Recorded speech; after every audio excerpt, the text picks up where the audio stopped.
Think about this for a second. Every single part of your life, the lights in your house, the food in your fridge, the gas in your car, even the phone you're watching this on, all of it depends on one thing: energy. Without affordable and reliable energy, an economy doesn't just slow down, it starts breaking apart. And now, on top of that, we're being told it also has to be green. That's three demands at once: cheap, secure, and clean. The problem? Most countries can't even get one of those right. So here's the question.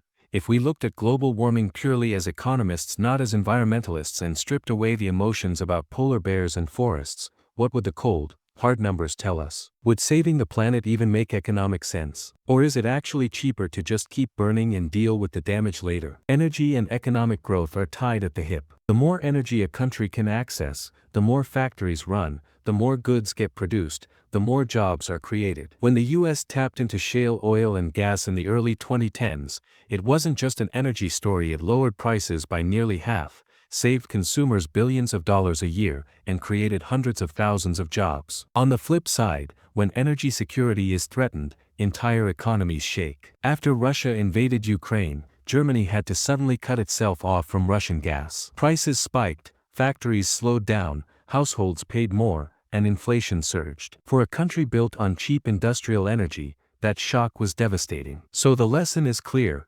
abundant, secure energy can turbocharge an economy, but being dependent on imports or unstable markets can crush it overnight. Now add in the third demand: clean energy. Most countries have pledged to go carbon neutral by 2050. Sounds nice, but the reality is ugly. Fossil fuels still make up the vast majority of global energy use, and demand keeps rising. Coal consumption is higher than ever. Yes, renewables are growing, but not nearly fast enough to replace fossil fuels. Here's the catch: even if one country cleans up its grid, another just burns more. Australia can shut down coal plants at home, but still export coal abroad. Norway pushes for electric cars while exporting oil and gas to the rest of the world. Even China is building record solar and wind farms while also approving new coal plants every year. So as much as the world talks about net zero, the numbers don't lie. Emissions keep climbing, and so do global temperatures. Here's where things get interesting. Climate change isn't just an environmental issue, it's an economic one. Extreme weather already costs the world billions each year. In the US alone, the number of billion-dollar disasters has exploded since the 2000s. Every storm that wrecks homes, every wildfire that destroys land,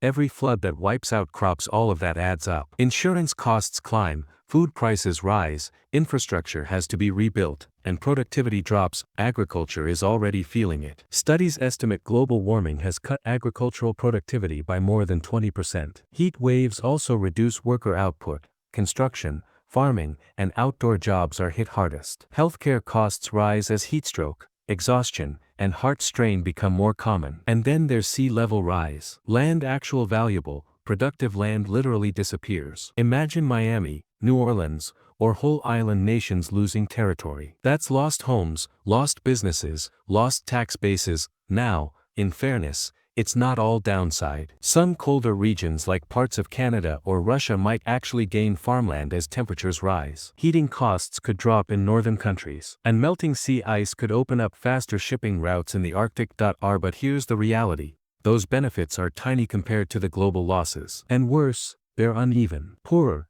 hotter countries near the equator will suffer the most even though they've contributed the least to emissions. That means food insecurity, instability, and potentially mass migration on a scale the world has never seen. So, does ignoring the environment make economic sense? The data says no. If climate change goes unchecked, studies suggest global GDP could be slashed by nearly a quarter by the end of this century. Some estimates even put the loss closer to half. And remember, this isn't a flat line, it's exponential. The hotter it gets, the faster the economic damage compounds. That's why reframing climate change as an economic problem, not just an environmental one, might be the only way to really address it. Because when you strip it all down, this isn't about saving polar bears. It's about saving ourselves from a future where economic prosperity collapses under the weight of our own energy choices. So here's the real question: will countries choose the short-term profits of cheap, dirty energy? Or will they see that the bigger economic payoff lies in avoiding disaster altogether? Because at the end of the day,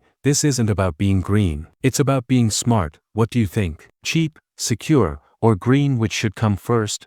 Drop your thoughts in the comments. And hey, if you found this breakdown helpful, hit that like button. share it with a friend, and don't forget to subscribe for more deep dives like this one.